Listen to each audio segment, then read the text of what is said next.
আসসালামু আলাইকুম। আজ আমরা রান্না করব দারুণ স্বাদের পুদিনা পাতা দিয়ে মুরগির মাংস ভুনা।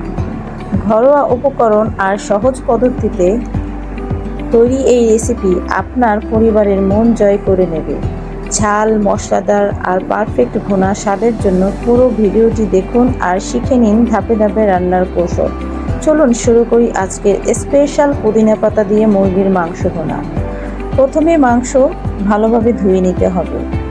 মাংসটা রান্না করার আগে ভেজে নিতে হবে, তাহলে মাংসের গন্ধটা আর থাকবে না।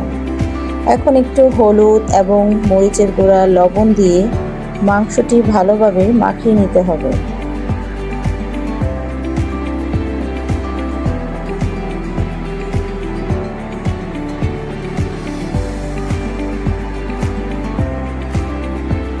চুলায় প্যান বসিয়ে তেল দিয়ে দিতে হবে।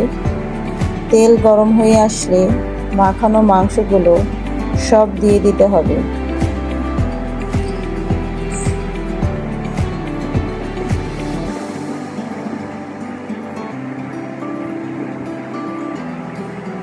মাংসগুলো এপিট ওপিট করে নাড়াচাড়া করতে হবে।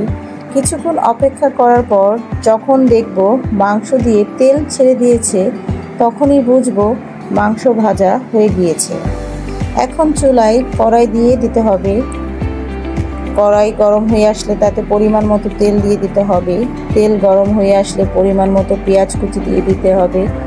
নাড়াচাড়া করতে হবে। পেঁয়াজের রং যখন বাদামি রং হয়ে আসবে, তখন তেজপাতা, গরম মশলা, কাঁচামরিচ দিয়ে নাড়াচাড়া করতে হবে। তারপর পরিমাণ মতো পানি দিয়ে আর একটু নাড়াচাড়া করতে হবে। তাতে পরিমাণ মতো আদা, রসুন, মরিচ বাটা দিয়ে এবং হলুদের গুঁড়া, লবণ দিয়ে মশলা ভালোভাবে কষিয়ে নিতে হবে।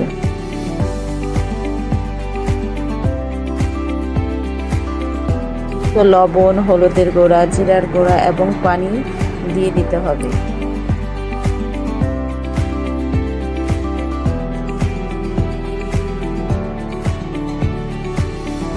মশলা কষানো আমার হয়ে গিয়েছে।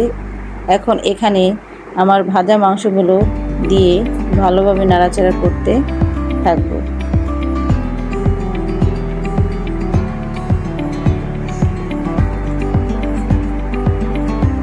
মশলা এবং ভাজা মাংসগুলো একসঙ্গে ভালোভাবে কষাতে হবে।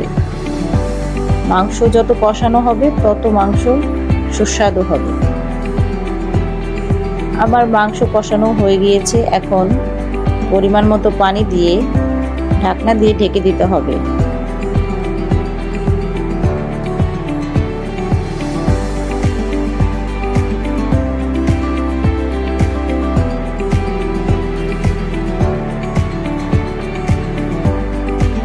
পানি যখন ফুটতে থাকবে, তখন আমার স্পেশাল কুচানো পুদিনা পাতা দিয়ে দিতে হবে।